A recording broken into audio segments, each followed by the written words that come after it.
Acte chapitre 27. Quand notre embarquement pour l'Italie a été décidé, on a confié Paul et quelques autres prisonniers à un dénommé Julius, officier de la cohorte impériale. Nous sommes montés sur un bateau d'Adramite qui devait faire voile vers les côtes de l'Asie, et nous sommes partis. Aristarque, un Macédonien de Thessalonique, était avec nous. Le jour suivant, nous avons abordé à Sidon.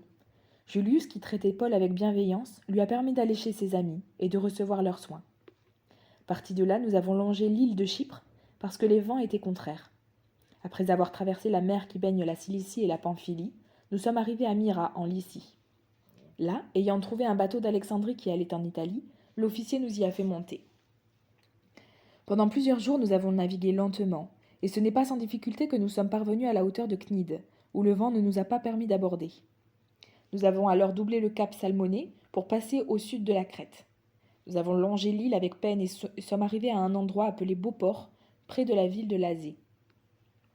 Un temps assez long s'était écoulé et la navigation devenait dangereuse, car l'époque même du jeûne était déjà passée. C'est pourquoi Paul a donné cet avertissement. « Mes amis, je vois que la navigation ne se fera pas sans dommage, et qu'il y aura beaucoup de pertes, non seulement pour la cargaison et pour le bateau, mais encore pour nous-mêmes. » Mais l'officier se fiait plus au capitaine et au patron du bateau qu'aux paroles de Paul. Comme le port n'était pas approprié pour hiverner, la plupart ont été d'avis de le quitter, pour essayer d'atteindre Phénix, un port de Crète orienté vers le sud-ouest et le nord-ouest afin d'y passer l'hiver. Un léger vent du sud s'est mis à souffler, et se croyant maîtres de leur projet, ils ont levé l'ancre et ont longé de près l'île de Crète. Mais bientôt, un vent violent, qu'on appelle Eurachillon, s'est déchaîné. Le bateau a été entraîné sans pouvoir résister au vent, et nous nous sommes laissés emporter à la dérive. Alors que nous passions au sud d'une petite île appelée Coda, nous avons eu beaucoup de peine à nous rendre maîtres du canot de sauvetage. Après l'avoir hissé à bord, ils ont utilisé les cordages de secours pour ceinturer le bateau. Dans la crainte d'échouer sur la Syrte, ils ont abaissé les voiles, et c'est ainsi qu'ils se sont laissés emporter par le vent. Comme nous étions violemment battus par la tempête, le lendemain, ils ont jeté la cargaison à la mer, et le troisième jour, ils ont jeté de leurs propres mains les agrès du bateau. Le soleil et les étoiles ne nous sont pas apparus pendant plusieurs jours, et la tempête a été si forte que finalement nous avions perdu tout espoir d'être sauvés. On n'avait pas mangé depuis longtemps. Alors Paul, debout au milieu d'eux, leur a dit « Mes amis, il aurait fallu m'écouter et ne pas quitter la Crète afin d'éviter ces dommages et ces pertes. Mais maintenant, je vous invite à prendre courage, car aucun de vous ne perdra la vie. Seul le bateau sera perdu. » En effet, un ange de Dieu, auquel j'appartiens et que je sers, m'est apparu cette nuit, et m'a dit « Paul, n'aie pas peur, il faut que tu comparaisses devant l'empereur, et voici que Dieu t'accorde la vie de tous ceux qui naviguent avec toi. C'est pourquoi, mes amis, prenez courage, j'ai confiance en Dieu, tout se passera comme cela m'a été dit.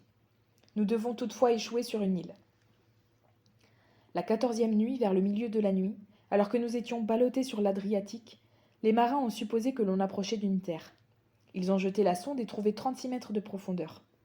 Un peu plus loin, ils l'ont de nouveau jetée et ont trouvé 27 mètres. Dans la crainte d'échouer sur un des récifs, ils ont jeté 4 ancres à l'arrière du bateau et attendu le jour avec impatience.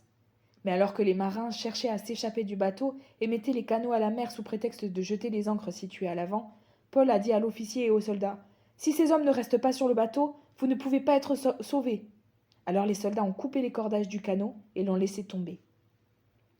Avant que le jour se lève, Paul a encouragé tout le monde à prendre de la nourriture en disant « C'est aujourd'hui le 14e jour que vous êtes dans la tente sans manger, sans rien prendre. Je vous invite donc à prendre de la nourriture, car cela est nécessaire pour votre salut, et aucun de vous ne perdra un cheveu de sa tête. » Après avoir dit cela, il a pris du pain, a remercié Dieu devant tous, puis il l'a rompu et s'est mis à manger. Alors tous ont repris courage, et eux aussi ont mangé. Nous étions 276 personnes en tout sur le bateau.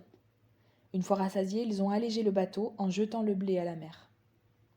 Au lever du jour, sans reconnaître l'endroit, ils ont aperçu un golfe avec une plage, et décidé si possible d'y faire échouer le bateau.